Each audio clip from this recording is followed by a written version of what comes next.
복잡한 삶, 숨가쁜 경쟁 속에서 자유롭고 나답게 행복을 찾아가는 삶의 방식, 심플 라이프. 복잡하고 변덕스러운 현대인의 삶에 지쳐버린 우리 영혼은 단순함을 꿈꾸기 마련이다. 고대인들이 예술과 풍습, 사상에서 보여준 단순함이 지금 우리에게도 비할 데 없는 가치를 갖는 이유는 본질적인 감정과 변하지 않는 진리를 뚜렷이 드러났기 때문이다. 이런 단순함을 사랑하며 정성스레 유지하려고 노력해야 한다. 외적인 면에서 우리 이전의 세대들과 똑같을 수 없겠지만 마음가짐에서는 그 정도의 단순함을 계속 유지하거나 그 정도의 수준까지 되돌아갈 수 있을 것이다. 1895년 5월 파리에서 이제 단순한 것은 없다. 생각하고 행동하며 즐기는 것도 단순하지 않다. 심지어 죽는 것도 간단하지 않다. 그런데 우리 삶을 까다롭게 만들고 삶에서 적잖은 즐거움을 떼어낸 장본인은 바로 우리 자신이다. 우선 물질적 욕구가 다양해지면서 삶도 복잡해지기 시작했다. 실제로 금세기에 보편적으로 확인되는 현상 중 하나는 우리가 풍요로워지면서 물질적 욕구도 증가했다는 것이다. 이런 변화가 그 자체로는 나쁠 것이 없다. 어떤 욕구가 생겼다는 것은 발전이 있었다는 실질적인 증거니까. 예컨대 목욕을 하고 싶다거나 깨끗한 옷을 입고 싶은 욕구, 혹은 쾌적한 집에 살고 싶다거나 세심하게 준비된 건강식을 먹고 싶은 욕구, 또 자기 개발을 위한 욕구를 느낀다는 것은 남들보다 앞서 있다는 증거이다. 그런데 이처럼 바람직한 욕구가 있는 반면 기생충처럼 우리의 희생이 있어야 존재할 수 있기 때문에 우리 삶 자체에 악영향을 미치는 욕구도 있다. 요즘 사람들이 우리 윗세대들보다 더 만족하고 지내고 미래에 대한 확신을 갖고 있는 듯한가? 현대인에게 그럴 만한 이유가 있느냐고 묻는 게 아니라 정말 옛사람들보다 만족하고 미래를 확신하며 살아간다고 생각하느냐고 묻는 것이다. 현대인이 살아가는 모습을 면밀히 살펴보면 대다수가 자신의 운명에 만족하지 못하고 미래를 걱정하며 물질적인 욕구에 사로잡혀 지내는 듯하다. 적어도 내 눈에는 그렇게 보인다. 주거 환경만이 아니라 먹고 입는 형편이 과거보다 훨씬 나아졌지만 그 이후로도 먹고 사는 문제는 나날이 극심해지며 우리 삶에서 큰 몫을 차지해왔다. 무엇을 먹을까, 무엇을 마실까, 무엇을 입을까 라는 문제가 먹을 것과 비를 피할 곳이 없어 내일을 걱정해야 하는 가난한 사람들의 전유물이라고 생각한다면 큰 착각이다. 물론 가난한 사람들에게는 이 문제가 자연스러운 것이겠지만 가장 단순한 형태로 제기되기도 한다. 약간의 물질적 풍요를 누리기 시작한 사람들을 살펴보면 현재 소유한 것에 대한 만족감보다는 부족한 것에 대한 아쉬움이 더 큰 것을 쉽게 확인할 수 있다. 또 모든 면에서 호화롭게 살면서도 물질적인 장래를 걱정하는 모습을 보고 싶다면 넉넉하게 살아가는 사람, 특히 부유한 사람을 지켜보면 된다. 옷이 한 벌밖에 없는 여인은 어떤 옷을 입을까 고민하지 않는다. 마찬가지로 당장에 먹을 것밖에 없는 사람은 내일 무엇을 먹을까 고민하지 않는다. 욕구는 만족감에 비례해서 커진다는 법칙의 필연적인 결과에 따라 인간은 더 많은 재물을 가질수록 더 많은 것을 원한다. 일반적으로 인간은 내일이 확실하게 보장되어 있을수록 어떻게 살아야 하는지 더욱 고민하고 자식과 자식의 자식을 위해 무엇을 준비해 놓아야 하는지 걱정하는 법이다. 사회 계층에 따라 또 조건과 상황에 따라 정도의 차이가 있지만 모두가 불안감에 시달린다. 그런 불안감은 무척 복잡한 정신 상태의 반영으로 굳이 비교한다면 풍족하면서도 불평을 일삼는 변덕스러운 응석바지의 심통이 가장 적합할 듯하다. 우리는 더 행복해지지도 않았고 마음이 더 온유해지거나 친절해지지도 않았다. 응석바지들은 흔히 악착스레 싸운다. 인간은 욕구와 욕심이 커질수록 주변 사람들과 다툴 기회가 많아지고 다툼의 원인이 합당하지 않을수록 다툼으로 인한 원한은 깊어간다. 빵 때문에 결국 기본적인 욕구를 채우려고 싸우는 것은 자연 법칙이다. 자연 법칙은 야만스럽게 여겨지지만 잔혹한 데는 이유가 있다. 게다가 자연 법칙의 잔혹성은 일반적으로 기초적인 수준을 벗어나지 않는다. 반면에 더 많은 것을 얻기 위한 다툼, 욕심을 채우고 특권을 누리며 변덕과 물질적인 쾌락을 충족시키기 위한 다툼은 완전히 다르다. 현대사회의 자기중심주의는 심화되고 세분화될수록 더욱더 해로워진다. 이런 이유에서 오늘날 이웃 간의 적대감이 이처럼 깊어지고 우리 마음이 지금처럼 불안한 때가 없었다. 순전히 자신의 욕망을 채우는 데 급급한 사람은 욕망이 점점 커져서 결국에는 그 욕망의 노예가 되어버린다. 탐욕스런 욕망의 노예가 된 사람에게는 소유가 곧 행복이며 다른 모든 행복의 근원이기도 하다. 진정한 삶을 되찾아야 한다. 진정한 삶이 무엇인지 깨닫고 정확히 구분할 수 있어야 한다. 모든 것을 본래의 자리에 되돌려놓고 인간의 본질적인 진보는 정신의 성장에 있다는 걸 명심해야 한다. 무엇이 좋은 램프라고 생각하는가? 화려하게 장식된 램프가 아니다. 정교하게 조각되고 값비싼 금속으로 제작된 램프도 아니다. 좋은 램프는 밝은 빛을 비추는 램프이다. 이와 마찬가지로 우리가 인간이고 시민인 이유는 우리가 많은 재물을 지녔고 언제라도 재밌는 즐거움을 누릴 수 있기 때문이 아니다. 우리가 지닌 지적이고 예술적인 교양이나 우리에게 허락된 특권과 자유 때문도 아니다. 우리가 인간이고 시민인 이유는 쉽게 꺾이지 않는 강인한 정신력에 있다.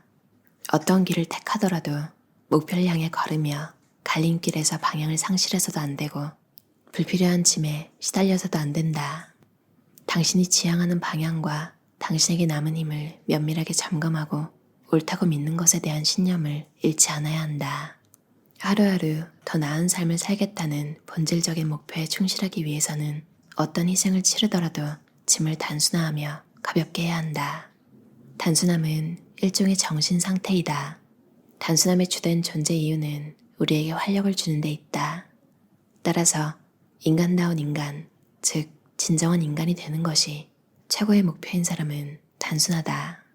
우리는 각기 다른 산모를 안고 세상에 태어났다. 황금이나 화강암 혹은 대리석을 선물로 받은 사람도 있지만 대부분은 너무나 차력을 받았다. 우리 임무는 그런 재료들로 뭔가를 만들어내는 것이다. 자칫하면 소중한 재료를 망칠 수도 있지만 아무런 가치도 없는 하찮은 재료로 불멸의 작품을 만들어낼 수 있다는 것도 누구나 알고 있다.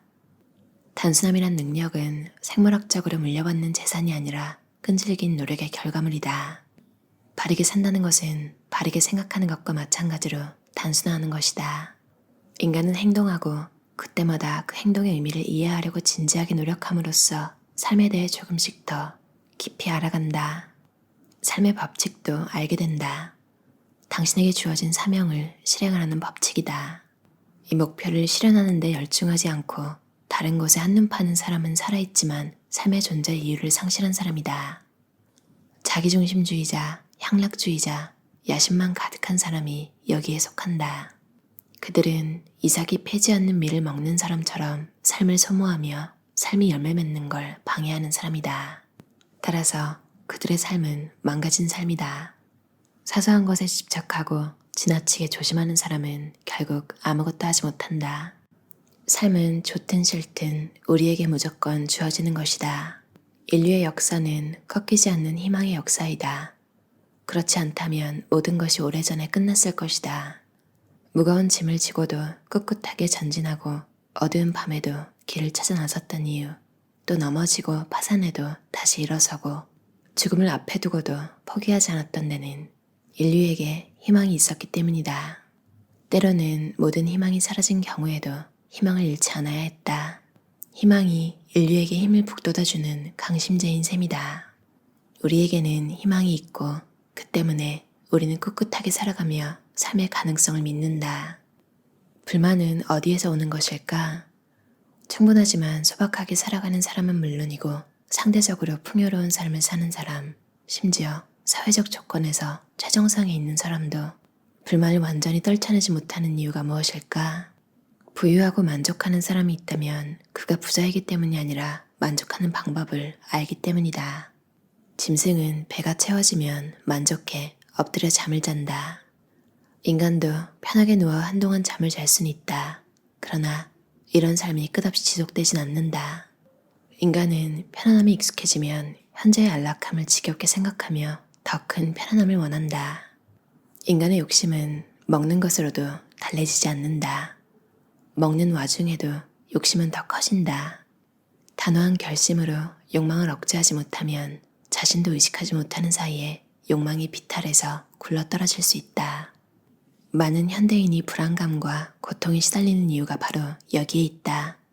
우리 자신을 탐욕의 노예로 전락시킨 대가를 이제 호되게 치르고 있는 셈이다. 수백만 프랑을 가진 사람에게는 수백만 프랑이 부족하고 수천 프랑을 가진 사람에게는 수천 프랑이 부족하다. 욕망은 채워질수록 눈덩이처럼 커져간다. 서민들은 부자들을 흉내내고 싶어한다. 가난한 노동자들이 부르주아를 흉내내고 서민의 딸들이 부잣집 딸처럼 행동하며 말단 직원들이 사교클럽을 들락대는 부유한 회원을 흉내낸다. 한편 부유하고 유복한 계급에 속한 사람들 중에도 자신이 지금 소유한 것으로 더 좋은 일을 해낼 수 있다는 걸 잊고 사는 사람이 부지기수다. 남녀를 불문하고 얼마나 많은 사람들이 지나친 욕망에 짓눌리고 단순하게 사는데 만족하지 못한 까닭에 결국 점점 부정직한 짓까지 저질렀던가.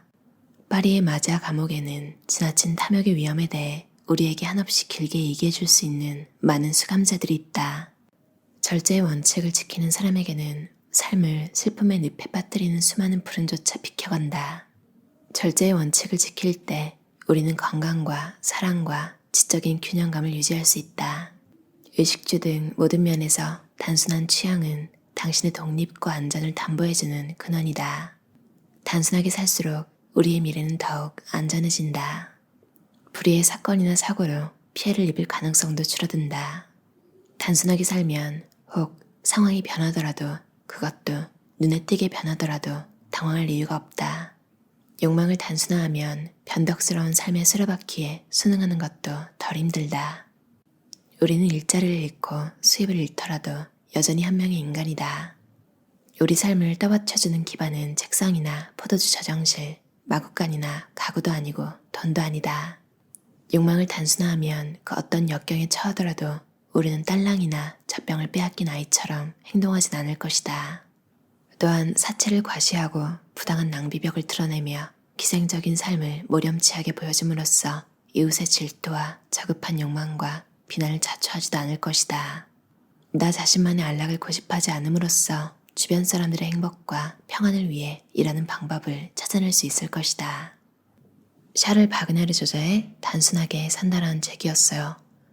우리나라에서 베스트셀러였던 습관의 힘이라는 책을 번역했던 강주원 번역가가 옮기셨어요. 그래서 아주 오래된 책인데도 내용 자체는 옛날 느낌이 나지만 문체가 막 어렵게 읽히거나 하진 않는 것 같아요. 120여 년 전에 발표된 책인데 내용을 이렇게 잘 듣다 보면 우리가 지금 살아가는 시대랑 별로 다르지 않죠.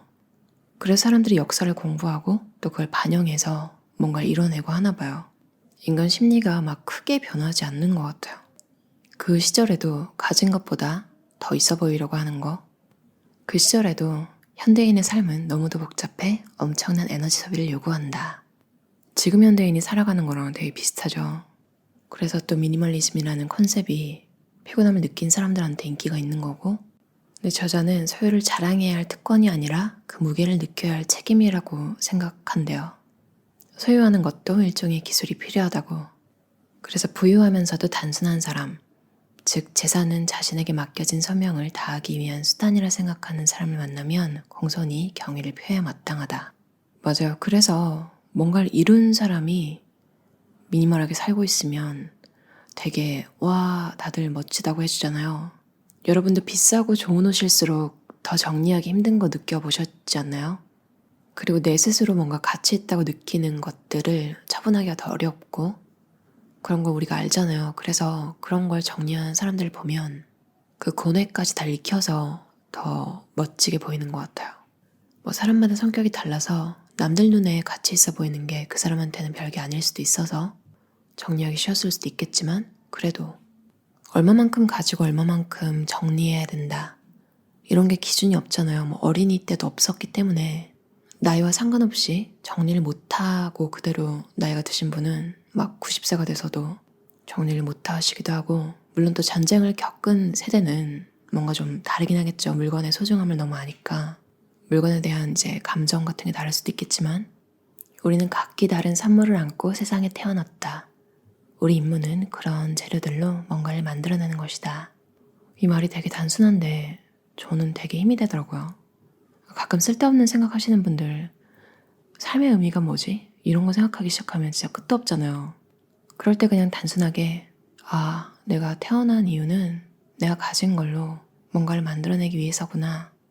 그리고 또 그것들을 만들어내면서 단순함이라는 능력을 끈질기게 노력해서 얻어내는 거구나. 바르게 산다는 것은 바르게 생각하는 것과 마찬가지로 단순화하는 것이다. 뭔가 이룬 사람들의 삶을 보면 참 단순하죠. 그게 이렇게 120여 년 전에 쓰인 저자가 한 말과도 맞는 것 같아서 오늘은 또 뭘 버리고 뭘 정리할까 이런 걸 한 번 더 생각해 보게 되는 것 같아요. 다들 단순한 삶으로 여러분이 원하는 거 이루는 그런 삶 사셨으면 좋겠어요. 들어주셔서 감사합니다.